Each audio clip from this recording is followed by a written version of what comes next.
I grew up in a family that was wonderful, loving parents, were always there for me emotionally, but we had our money struggles, like a lot of families do, and ultimately got into so much debt that we had debtors calling us to the point where we couldn't answer the phone, and at its lowest point, we couldn't afford dinner. And my dad had to sit down with us and say, we can't have dinner tonight. And God always provided for us through all those times, and even that very night someone left food on our doorstep and we were able to have dinner in the end. And so I always knew God was there for me and would provide. But I also wanted to find out what was his way of handling money, because I saw how damaging debt could be. And when I studied scripture about it, I saw nothing positive about debt. Everything was negative. I grew up in a household where my parents had gone through a course on God's view of debt, and there was a verse they really latched onto that said, "Owe no man anything but to love him." And they really took that to heart, and they said, well, if that's what God's perspective is on debt and on money, then, you know, that's the way we want to live. And so that was just sort of ingrained in me from the get-go. Well, having started as a teenager believing that I never wanted to have any debt, I started to think towards the fact that I one day wanted to own a house. And so if I never wanted to have any debt, I had to start saving to pay cash for a house. And I saw a graph that was very similar to the Ben and Arthur graph, and showed me what a difference it can make to invest at an early age. And having time on your side and the power of compound interest, how that can enable you to save up for things that you maybe didn't even think were possible. And so that's why I decided as a teenager that it was important to start saving and investing. And having had no debt, I actually had interest working for me instead of against me, and that's huge. One of the first conversations we had with our realtor when we're looking for a house was, you know, we're paying with cash and this is how much we're gonna pay.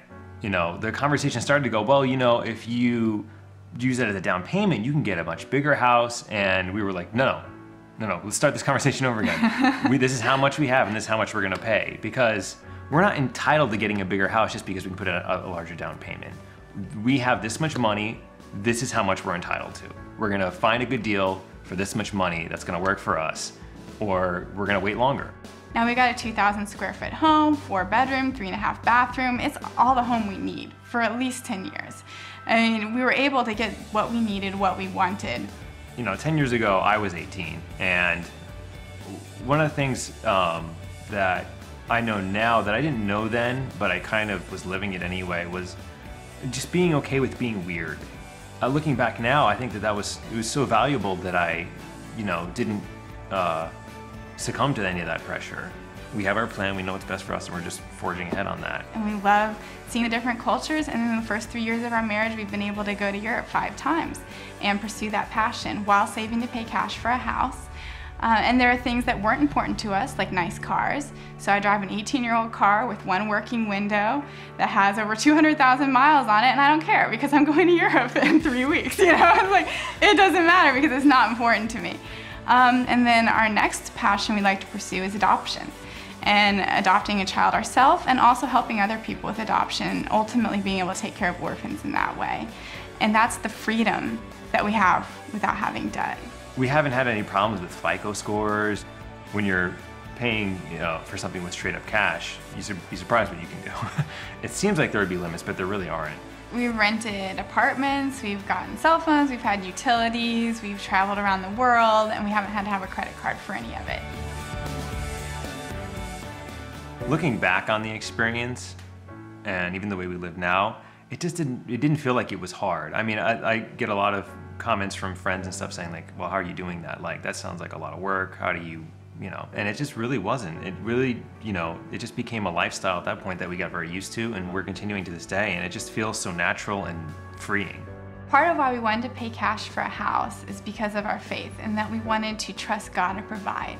We didn't want to put our faith in a bank. We didn't want to put our faith in the credit card. And while it is exceptional in the sense that most people don't do that, I don't think we're that different from anyone else. The only difference was an idea. And the idea was to live debt-free and to not have something before we've earned it. And when you start with that idea young, there's so much power in the time that you have for compound interest to do its work. It's not even that hard to save up to pay cash for a house. The only difference is you have that idea now to start doing it, and most people just don't.